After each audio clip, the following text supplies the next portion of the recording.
Exam take বাংলায় আজ যে পার্ট আছে সেটা হচ্ছে ভারতীয় সংবিধান জিকের একটা মোস্ট ইম্পর্ট্যান্ট পার্ট। তো সেটা নিয়ে আলোচনা করব। অনলি এমসিকিউ কোশ্চেন এবং যে কোশ্চেনগুলো প্রিভিয়াস ইয়ারে এসেছিল সেগুলো নিয়ে আলোচনা করব। তো ফার্স্ট যে কোশ্চেন আছে সেটা হচ্ছে ভারতীয় সংবিধানের কবে নির্মাণ হয়েছিল। তো পড়ার সাথে সাথে নোটস করে নেবে তোমরা। 1946 সালের 16ই মে। সেকেন্ড কোশ্চেন আছে কবে ভারতীয় সংবিধান জনগণের দ্বারা গৃহীত হয়। 1949 সালের 26শে নভেম্বর।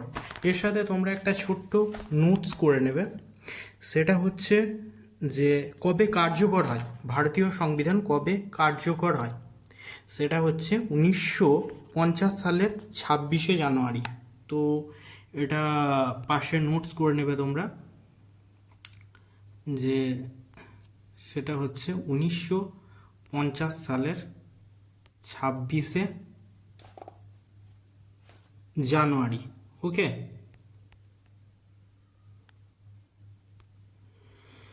তো এটা নোট করে নেবে।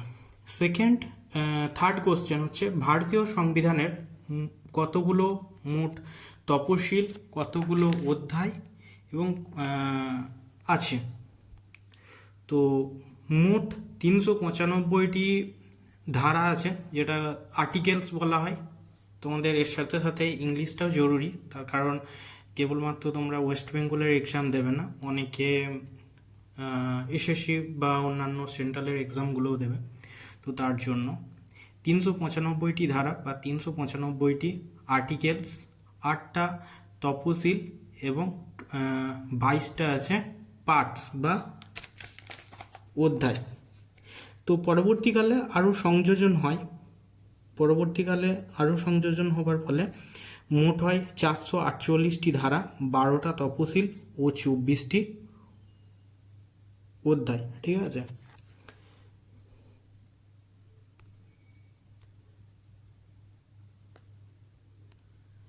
চারশো 48টি ধারা। ওকে, এবং হচ্ছে যেটা বললাম সেটা হচ্ছে 12টা তপশিল। ওকে, আর 24টা অধ্যায়। ওকে, তো আমি এর সাথে যখন কোশ্চেনগুলো রেডি করছিলাম, তো তার সাথে আমি এআই এরও একটুখানি সাহায্য নিয়েছিলাম। অনেকে ফটোতে সাহায্য নেয়, আমি দেখার জন্য অনেকটা সাহায্য নিয়েছিলাম এই কোশ্চেনগুলোকে যখন রেডি করছিলাম।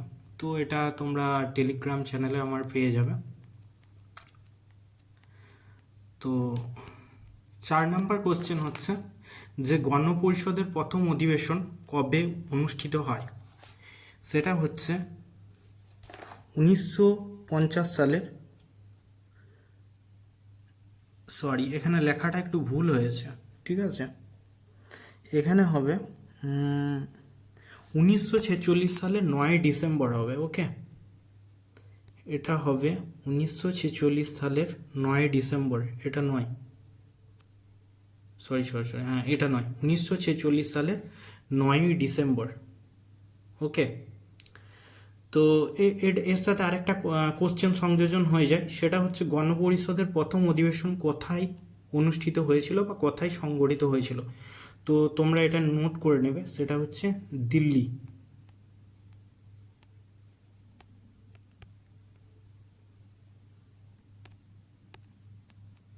ওকে, দিল্লিতে অনুষ্ঠিত হয়েছিল, এটা মনে রাখবে একটু। সেকেন্ড হচ্ছে ফিফথ হচ্ছে গণপরিষদের প্রথম অধিবেশনের সভাপতি কে ছিল। ডক্টর সচ্চিদানন্দ সিনহা, তিনি ছিলেন অস্থায়ী সভাপতি। ঠিক আছে, তো স্থায়ী সভাপতি পরবর্তীকালে হয়েছিল ডক্টর রাজেন্দ্র প্রসাদ। ঠিক আছে, তো নেক্সট কে আছে দেখা যাক।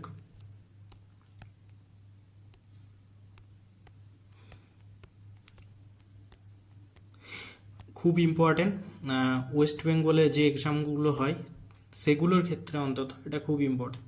সেটা হচ্ছে সংবিধান রচনায় মোট কত সময় লেগেছিল। সেটা হচ্ছে 2 বছর 11 মাস, 18 দিন, 14 দিন নয়, এটা হচ্ছে 18 দিন। ওকে, 1 সেকেন্ড, এটা হবে 18 দিন।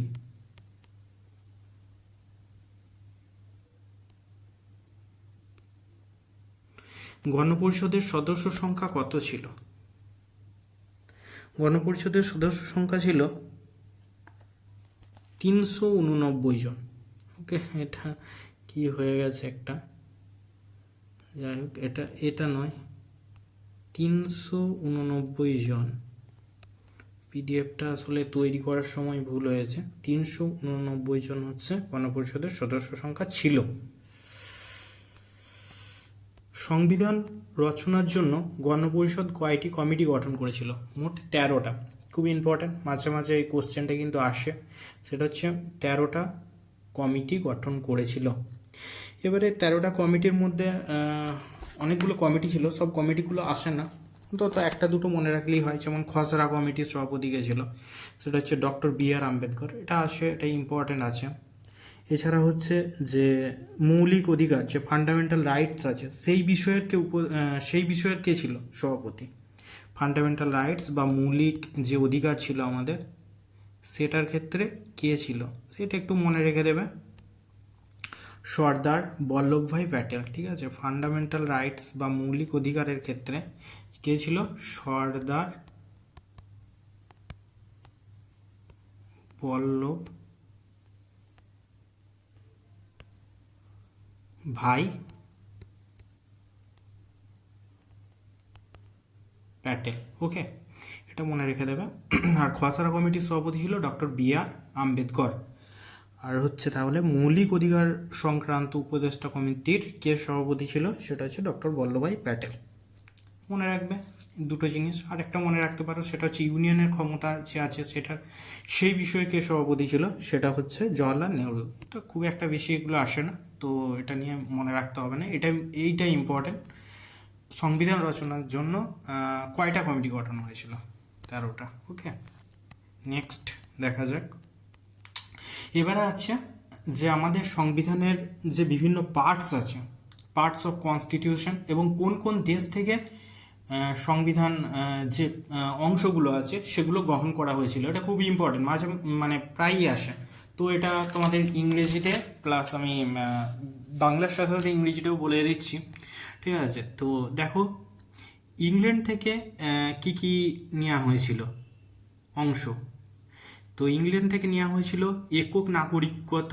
ঠিক আছে, এবং একক নাগরিকত্ব বা সিঙ্গেল সিটিজেনশিপ, যেটা আমাদের দেশে আছে। ঠিক আছে, সিঙ্গেল সিটিজেনশিপ,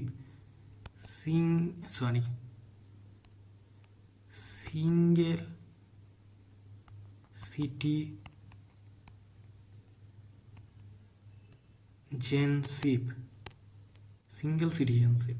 ওকে, 2 নম্বর পার্লামেন্টারি ব্যবস্থা, বা যেটা সংসদ প্রণয়ন বা সংসদীয় ব্যবস্থা যেটা আছে আমাদের লোকসভা এবং রাজ্যসভা। তাহলে এটাও একটা কোশ্চেন যে আমাদের দেশে কটা আছে, পার্লামেন্ট আছে, সেটা হচ্ছে একটা হচ্ছে লোকসভা আর একটা হচ্ছে রাজ্যসভা। ওকে, তৃতীয়ত হচ্ছে আইন প্রণয়ন। ঠিক আছে, আইন প্রণয়ন, তাহলে যে ল ইনফোর্সমেন্ট যেটা হয় সেটা আইন প্রণয়ন। চতুর্থত হচ্ছে লোকসভার অধ্যক্ষ। ঠিক আছে, লোকসভার অধ্যক্ষ বা লোকসভার যে স্পিকার যে থাকে তিনি, এবং প্রধানমন্ত্রী পদ অর্থাৎ প্রাইম মিনিস্টার যে পদটা আছে সেটাও কিন্তু ইংল্যান্ড থেকে নেওয়া হয়েছিল। তাহলে এই যে 5টা যে আছে, এই 5টাই অনেক ইম্পর্টেন্ট, মনে রাখতে হবে। ঠিক আছে, পরীক্ষার জন্য খুব ইম্পর্টেন্ট এই 5টা পার্টস। সেকেন্ড আছে আমেরিকা। ওকে, আমেরিকা থেকে তাহলে কি কি নেওয়া হয়েছিল সেটা আমরা দেখব।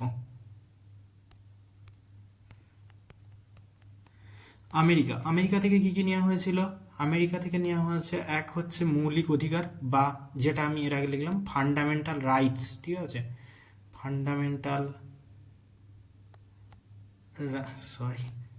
Fundamental rights.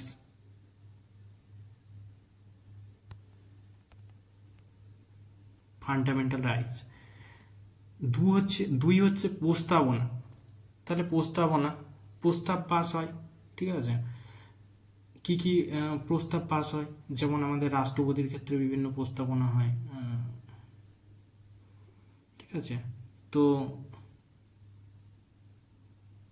না সরি এটা নয়, বিভিন্ন বিষয়ে লোকসভা বা বিভিন্ন জায়গায় বিভিন্ন রকম প্রস্তাব পাস হয়, সেই প্রস্তাবনাগুলো।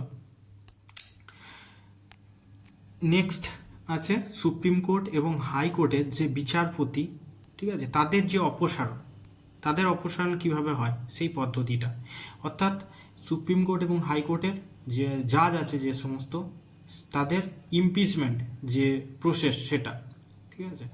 চতুর্থত কি আছে দেখো, রাষ্ট্রপতির অপসারণ পদ্ধতি, ঠিক আছে, রাষ্ট্রপতির অপসারণ পদ্ধতি অর্থাৎ ইমপিচমেন্ট অফ প্রেসিডেন্ট। ফিফথ হচ্ছে বিচার ব্যবস্থা, তাহলে আমাদের যে বিচার ব্যবস্থা আছে দেশের আইন কানুন, সেই বিচার ব্যবস্থা নেওয়া হয়েছিল কোথা থেকে, আমেরিকা থেকে। সিক্সথ হচ্ছে জরুরি অবস্থা, জরুরি অবস্থা নয়, এটা হচ্ছে তোমার আর্থিক জরুরি অবস্থা হবে, ওকে, আর্থিক জরুরি অবস্থা, আর্থিক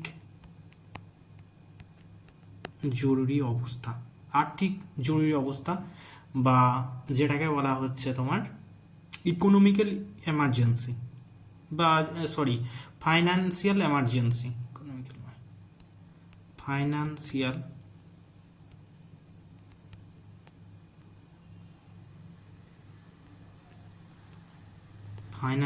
এমার্জেন্সি, ওকে।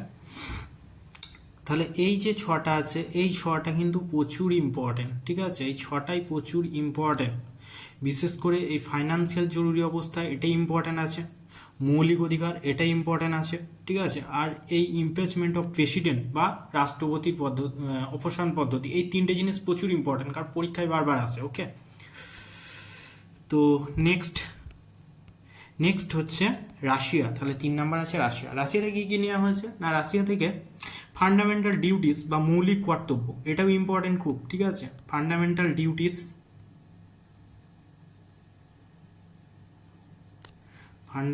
ডিউটিস, ওকে, খুব ইম্পর্টেন্ট, পরীক্ষায় আসে। আর একটা ইম্পর্টেন্ট, সেটা হচ্ছে 5 ইয়ার্স প্ল্যান, পঞ্চবার্ষিকী পরিকল্পনা, ঠিক আছে, বা 5 ইয়ার্স প্ল্যান, এটাও ইম্পর্টেন্ট আছে। নেক্সট আছে কানাডা থেকে কি কি নেওয়া হয়েছিল, কেন্দ্র এবং রাজ্যের মধ্যে ক্ষমতা বন্টন এবং হচ্ছে নির্বাচন ব্যবস্থা, তাহলে যে ইলেকশন প্রসেস আছে সেটা নেওয়া হয়েছিল কোথা থেকে, কানাডা থেকে, সেটা নেওয়া হয়েছিল কানাডা থেকে, ঠিক আছে। এবং নির্বাচন ব্যবস্থা, ওকে, নির্বাচন ব্যবস্থা এবং কেন্দ্র ও রাজ্যের মধ্যে ক্ষমতা বন্টন, তাহলে সেন্ট্রাল এবং স্টেটের মধ্যে ক্ষমতা বন্টন, কিছু কিছু ক্ষমতা আছে যেগুলো স্টেটের হাতেই থাকে, যেগুলো সেন্ট্রাল হাত দিতে পারে না, বা সেন্ট্রালের কিছু ক্ষমতা আছে যেগুলো স্টেট হাত দিতে পারে না। তো এরপরে যেটা আছে সেটা হচ্ছে আয়ারল্যান্ড। এক্ষেত্রে আয়ারল্যান্ডের ক্ষেত্রে একটা বিশাল কোশ্চেন আছে, তো যেটা প্রায়ই আসে। তো দেখো কি আছে, রাষ্ট্রপতি নির্বাচন, এটা তো ইম্পর্টেন্টই,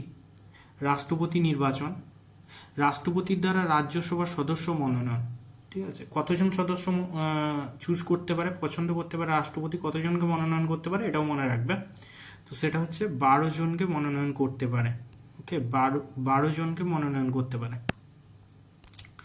নেক্সট আছে রাষ্ট্র পরিচালনার নির্দেশিকা নীতি, এটা খুব ইম্পর্টেন্ট, যেটা ডিপিএসপি বলা হয়, ঠিক আছে, directive principle of state policy, এটাই বারবার পরীক্ষায় আসে, ঠিক আছে, এটা মনে রাখবে, ডিপিএসপি বা directive principle of state policy. তাহলে এটা হচ্ছে আয়ারল্যান্ড। তাহলে মোট আমাদের 5টা দেশ হলো, তাই তো, এখনো আছে মোট, তাহলে কটা দেশ থেকে নেওয়া হয়েছে, আমাদের 8টা দেশ থেকে নেওয়া হয়েছে, 7টা 8টা হয় না, 4টাই হয়, ওকে। নেক্সট আছে জার্মানি। জার্মানি থেকে কী কী নেওয়া হয়েছে? না, জার্মানি থেকে নেওয়া হয়েছে দেখো, যে জরুরি অবস্থার সময় মৌলিক অধিকার খর্ব। তাহলে আমাদের যে ফান্ডামেন্টাল রাইটসগুলো আছে, সেটা কোনো জরুরি অবস্থা হলো, কোনো যুদ্ধ লেগে গেল বা কোনো কিছু হলো, তখন যদি রাষ্ট্রপতি যদি জরুরি অবস্থা ঘোষণা করে দেয়, তাহলে তখন কি হয়, কোনো মৌলিক অধিকার বা ফান্ডামেন্টাল রাইটস তখন থাকে না। ওকে, তো এটাও মনে রাখবে, এটা ইম্পর্টেন্ট আছে। ওকে, এটা মনে রাখবে। Next Japan. জাপান থেকে কি নেওয়া হয়েছে? জাপান থেকে নেওয়া হয়েছে সুপ্রিম কোর্টের যে রায় প্রণালী আছে। ওকে, সুপ্রিম কোর্টের রায় প্রণালী নয়, ঠিক এটা হয় সুপ্রিম কোর্টের কার্যপ্রণালী। রায় প্রণালী সুপ্রিম কোর্ট নিজের মানে যে যে মহামান্য জাজ আছে তারা রায় দেবে। তো এটা হচ্ছে সুপ্রিম কোর্টের কার্যপ্রণালী। ওকে, এটা মনে রাখবে একটু, রায় প্রণালী নয়, এটা হবে কার্যপ্রণালী, সুপ্রিম কোর্টের কার্যপ্রণালী। তো লাস্ট আছে 8 নাম্বার হচ্ছে দক্ষিণ আফ্রিকা। দক্ষিণ আফ্রিকাতে কি কি নেওয়া হয়েছিল? এটা বারবার পরীক্ষায় আসে। এটা আমি ডিআরডিওতেও এসেছিল এই এক্সামটা, এই কোশ্চেনটা। সেটা হচ্ছে সংবিধান সংশোধন পদ্ধতি বা কনস্টিটিউশন অ্যামেন্ডমেন্ট। খুব আসে এটা পরীক্ষায়, সেটা হচ্ছে কনস্টিটিউশন অ্যামেন্ডমেন্ট।